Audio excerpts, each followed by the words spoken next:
So times are crazy, as we all know. Today is the 31st of March and officially recorded 583,728 active cases on COVID-19.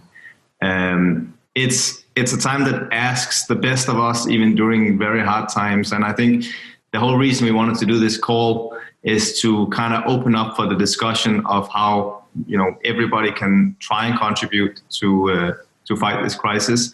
I'm sitting here having a great opportunity to talk with you, Rico Ngoma, CEO of SourceFind Asia, a great sourcing company that I've been introduced to through my business in the Philippines.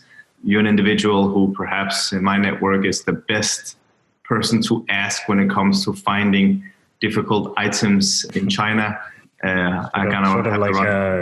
Sort of like Indiana Jones for sourcing. Yeah. If you can't find it, it doesn't exist, right? That's the statement. I'm also here on the call with Sasha Bastian, who is my business partner. We've set up a small task force here we call North Sea Sourcing in an effort to try and see if we can accommodate some of this global demand for PPE.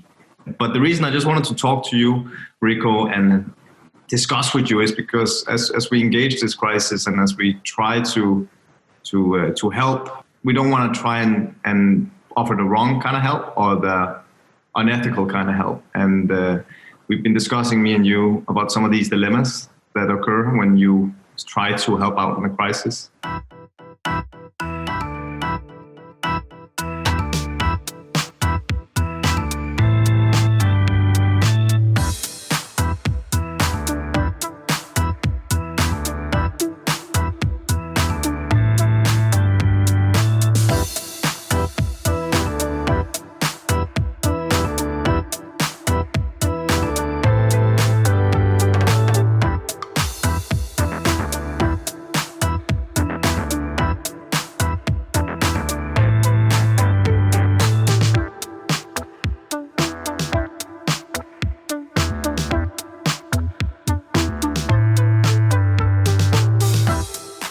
Yeah, I mean, for me, the first thing is that I didn't actually actively pursue this business, if you want to call it that, in terms of the sourcing for. Actually, it's become its own industry. To be honest, it's now a multi-billion-dollar industry, the COVID-19 medical supply chain. But I didn't actively pursue it. We got our first inquiry it was about 2 weeks ago on a Friday from a potential European buyer in Switzerland. And, I was running along. We have our own active projects in SourceFind Asia. And, we looked into KN95 and N95 masks that time. And then on Saturday, I was here in the Philippines with my roommate playing cards, Tong Its. I'm not sure if you played that game before, but it's sort of like Filipino poker in that sense. But we were just like normal Saturday night, and I get a phone call from my business partner. He's like, "It's urgent. I need to hop on a call right now." And I was like, "Oh, it's unusual. He never really calls me on the weekends like that." So I picked up the phone and he said, "Hey, we just I connected with a broker for medical supplies in the US, and they're talking to government entities and they're talking to hospitals, and we're talking about millions of units now." Okay. He's like, "Yeah, we need to put something together in the next couple of days." So we started. And this is not even your area of expertise, right? No, it's not. It's not. Yeah, I mean, a lot of people, I'll probably say now at this stage, probably 70% of the people that are importing these products are not experts in medical supplies. Mm. What is it that you normally source for? We do a wide range. So I guess we consider ourselves to be a consulting company when it comes to manufacturing in China. So the speciality that we have is around identifying high quality suppliers. So we've sourced anything between electronics to PVC toys to makeup, clothing, plastic bottles, like LED candles. So we source a wide range of products, but we've developed a very good process of vetting suppliers. And that can be applied to any product, right? It doesn't have to be just one type. On top of that, my business partner, Mike, first went to China and started sourcing around 2008, and I went to China in 2014. So between the two of us, we have a little bit over 17 years of combined experience and network in China. So we can pretty much get high quality goods in whatever industry. If we don't know somebody directly, we're like one person removed from I see. I see. Yeah. That was my question. Like, how do you establish such a wide net? But I would imagine that your network almost constitutes your net worth in China. You got to know a guy and know the guy. And Yeah, I mean, I'm not sure how many people are familiar with the term guangxi. It essentially means your network. Who do you know? Yeah, it is almost like money in the bank. If you have a solid guangxi, you're a really respected person in China and you can get things done. It's extremely important. And the only way to do that is really just to be in China, be on the ground, keep your promises. That's a big thing, is a lot of times foreigners will come to China and they make these huge promises to factories that we're going to do this, we're going to do that. And then it doesn't materialize. And like with Chinese people, like if you break the trust, ironically, I think everybody lacks trust with China, but it's the same thing in China. Is if you break the trust, there is no going back. That relationship is ruined. So that's very important. Yeah. So it's a careful engagement. So as you go into this new field of yours, you said Switzerland, but what are the countries that you experienced with a shortage of PPE and masks and so on and so forth? I mean, we've spoken to so many countries at this stage, but I would say the US is huge, and Canada. The demand in the US is what really has applied so much pressure on us. We've spoken to France, Italy, I guess you guys have been Denmark and the UK. But yeah, the US has been, I mean, literally, we were on a call with a government official from the New York state government. And, they were saying they need to basically have 100 million units of various items. That's sort of, I mean, it's not all going to go to New York, but they're going to sort of spread it out to different, hospitals and things like that. So, yeah, I mean, when somebody says they need that and they need the information ASAP so they can talk to their superiors and all that, like that's what made us spend 20 hours a day working in tandem with the US. So my business partner, Mike, is currently in Chicago. So he will wake up at 6, 7 a.m. his side. That would be evening for me. We hop on a call. We discuss what's happened during the day. I will stay up till 3, 4 o'clock in the morning so that I'm working with him throughout the day. My Zoom has been on almost 24 hours a day. So he just jumps in and out. And then vice versa. When I wake up at 7, he's still awake and we go back and forth. So that's kind of how it's been for the last 7, 8 days. It's a marathon, it sounds like. Haven't shaved and... we also just stuck indoor, I guess. Yeah, locked in as well. Yeah. So it sounds to me that there's a increasing demand, and especially if trying to project this crisis out into the future, we haven't seen the curve flatten yet. And obviously for some people, this is great business. And I can't remember where I heard this. Maybe it was House of Cards or something, but there's this terrible statement that you never let a good crisis go to waste. What we've been experiencing in Denmark is some very critical questions to the thoughts of profiting off a crisis. So what is your considerations about the ethical dilemmas that arise when trading protection supplies that are in shortage all over the world and margins and so on and so forth? How much time do you have? I've been contemplating this for the past 7, 8 days. I'll start with the first thing that I noticed when people started reaching out to me. Like, I'm part of these entrepreneurship networks in China, and I'm part of a bunch of WeChat groups with other manufacturing people, and we were sharing stories about these were actual people that we knew or somebody that knew somebody directly, where they transferred $1 million to a factory and the goods didn't come.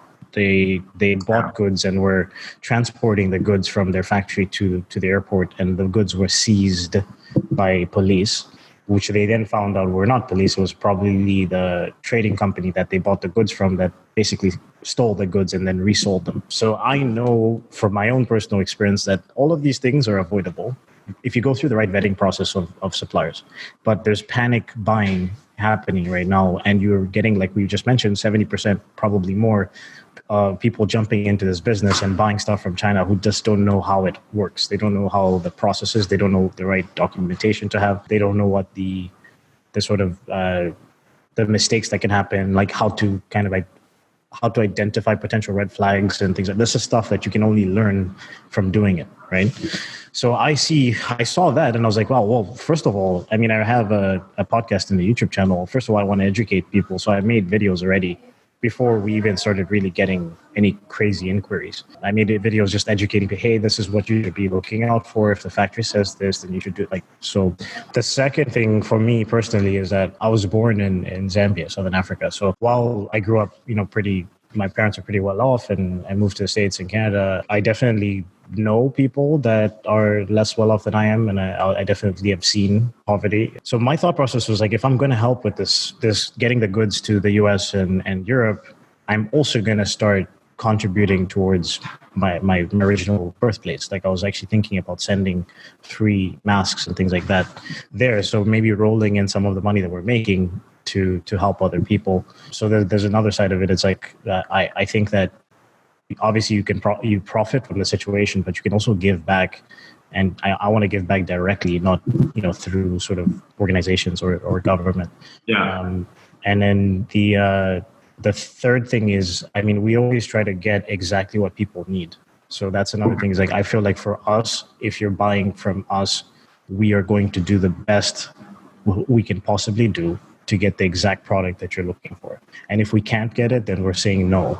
So for example, the N95s, we kept saying no for 4 or 5 days. And then finally we found one supplier of N95s, like one of the few hidden gems. It took us 6 days to find it.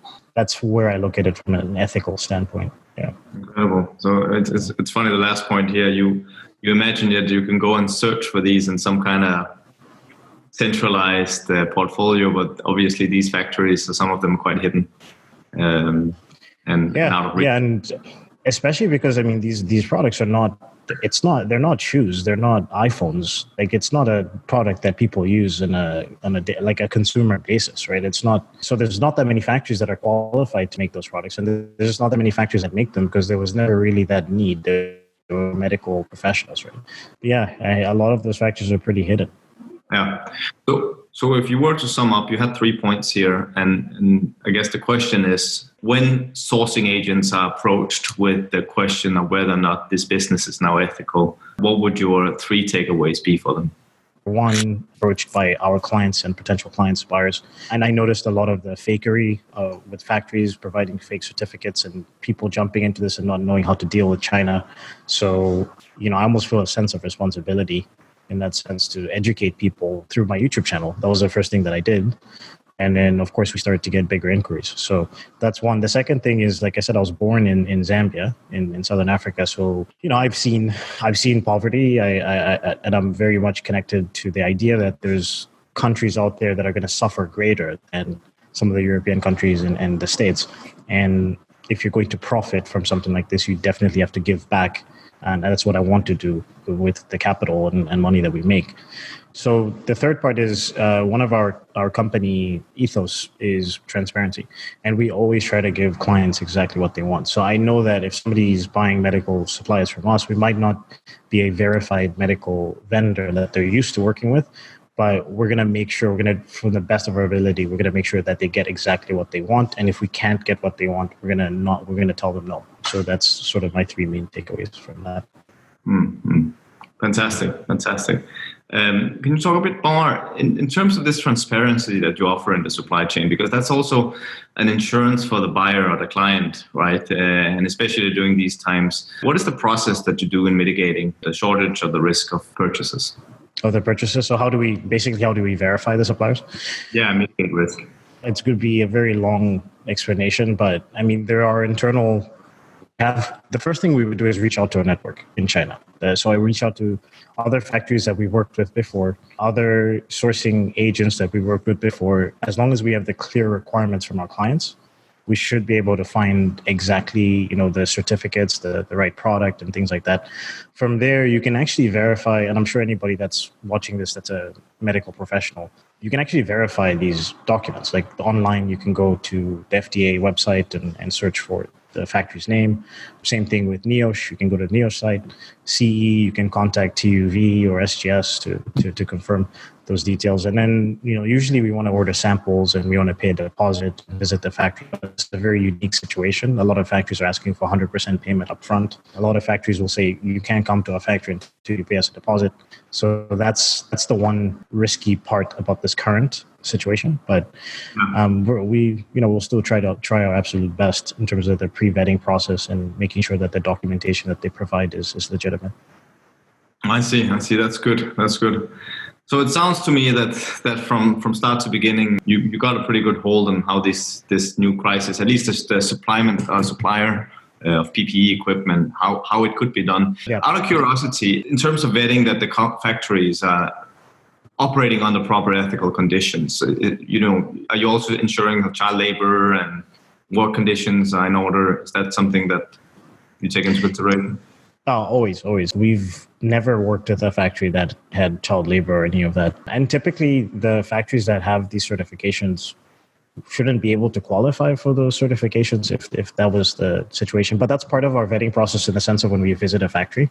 So we always visit factories before we place a mass production order. The difference is in this particular situation, we'll have to do it in reverse. A lot of times we'll have to go to the factory after we pay a deposit. Yeah. So we'll do as much as possible before that to vet those factories. But yeah, we definitely take that into consideration. Like I said, we're also connecting with factories that are connected to our partners in China. So these are Chinese business people that we worked with for 6, 7, 8+ years. They know how we operate. They know our morals around business and manufacturing. They also understand the requirements of the rest of the world. So yeah.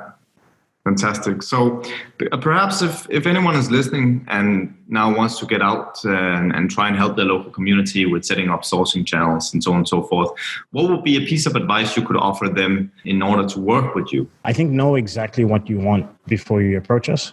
We again, this being an unusual situation, we usually have a very long sort of customer evaluation process before we start with somebody. So they'll fill out something on our website. That will hop in a discovery call, and then we'll have them fill out another document that basically is extracting the information that we need. And if we do it like that on purpose, and it sounds tedious, but it's like if we don't do that, we usually find ourselves looking for a product that's very vague. And you have to remember that China, you can make everything, literally everything. So you have to be very specific about what you want before you contact us. If you are specific, and when I say that, it's specifications, product name, the materials, the actual certifications that you need. And then the second thing is in this particular situation, you have to move really quickly because there is no stock. If there's stock, it gets sold out immediately.